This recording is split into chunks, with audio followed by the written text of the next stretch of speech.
हमारी आज की कहानी पंजाब के एक अस्पताल की है, जहां एक बाप अपने बीमार बेटे के लिए रोज रात को अस्पताल में रुका करता था।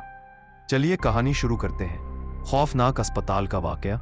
सर्दियों की एक तारीख रात थी। उसी खौफनाक अस्पताल में न्यूबॉर्न वार्ड बिल्कुल खाली पड़ा था। सिर्फ 2 ही मासूम बच्चे अपने बिस्तर पर सो रहे थे।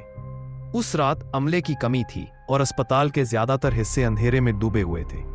सिर्फ वार्ड के कुछ बल्ब जल रहे थे, जिनकी रोशनी में साए लंबे होते दिखाई दे रहे थे। नर्स सोफिया अपनी ड्यूटी खत्म करके कमरे से बाहर निकल ही रही थी कि उसे अचानक एक अजीब सी आवाज और आहट महसूस हुई।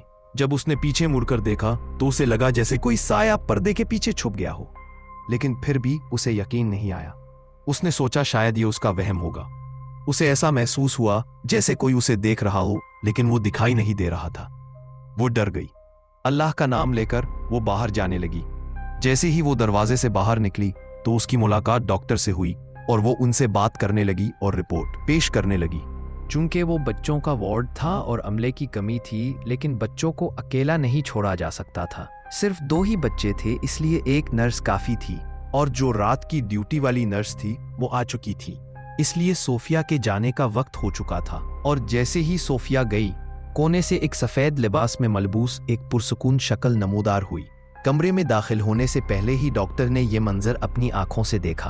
वो पुरसुकून चेहरा किसी मखलूक का था जो बिल्कुल इंसान की तरह लग रहा था। वो आहिस्ता आहिस्ता एक बेचैन बच्चे के पास पहुंचा। वो बच्चा बेचैनी से हाथ पांव हिला रहा था। सबसे हैरत अंगेज बात यह थी कि उस मखलूक का निचला हिस्सा नजर नहीं आ रहा था, गोया वो हवा में तैर रही हो।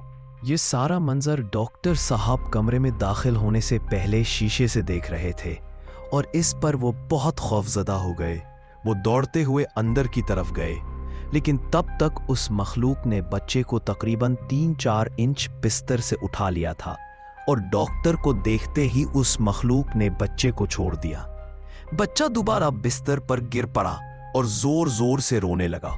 डॉक्टर साहब फौरन बच्चे की तरफ दौड़े और वो मखलूक अचानक गायब हो गई, कोई धुआं बनकर उड़ गई। डॉक्टर साहब ने दोनों बच्चों को मूविंग पैड पर लिटाया और उस कमरे से फौरन बाहर निकले। दौड़ते हुए उन्होंने इमरजेंसी बेल बजा दी ताकि सिक्योरिटी गार्ड फौरन ऊपर आ सके। इस तरह अस्पताल के बाकी अमले के अफराद भी वहां आ गए और एक शोर सा मच गया। अस्पताल में ज्यादा लोग तो नहीं थे, लेकिन वहां हलचल मच गई। उस बच्चे को दूसरे कमरे में मुंतकिल कर दिया गया। बच्चों में से एक के वालिद भी दौड़ते हुए ऊपर आ गए, जो नीचे वेटिंग रूम में बैठे थे। अस्पताल के उस हिस्से में वालिदैन को आने की इजाजत नहीं थी। उन्हें लगा कि अस्पताल में आग लग गई है और ये बात छुपाई जा रही है। शुरू में हमें यही बताया गया कि यहाँ ऑक्सीजन की कमी है, बिजली का मसला है, शॉर्ट सर्किट भी हो रहा है, इसलिए हम कमरा तब्दील कर रहे हैं। बच्चे के वालिद को ये डर सताने लगा कि कहीं अस्पताल की बदनामी की वजह से उनके बच्चे को कोई नुकसान ना पहुंचे। वो जानते थे कि यहाँ लापरवाही पहले भी कई बार हो चुकी है, लेकिन डॉक्टर बहुत जिम्मेदार थे। उन्होंने अपनी जान की परवाह किए बगैर अंदर दौड़कर बच्चों को बचाया। बाद में डॉक्टर ने बताया कि शुरू में उन्हें लगा कि ये कोई इंसान है जो बच्चों को चुराने के लिए आया है, लेकिन जब उन्होंने उसका निचला हिस्सा देखा जो कि गायब था, तब वो समझ गए कि ये कोई और मखलूक है। क्योंकि नर्स सोफिया और दीगर नर्सेज ने भी कई बार बताया था कि यहाँ उन्हें अजीब और गरीब आवाजें सुनाई देती हैं।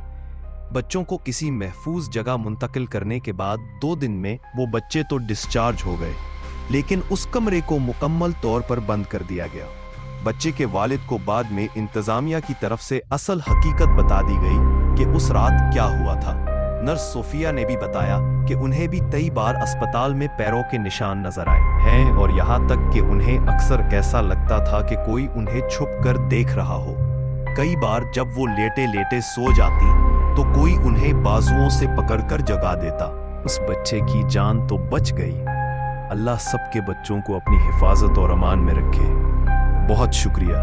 अल्लाह हाफिज।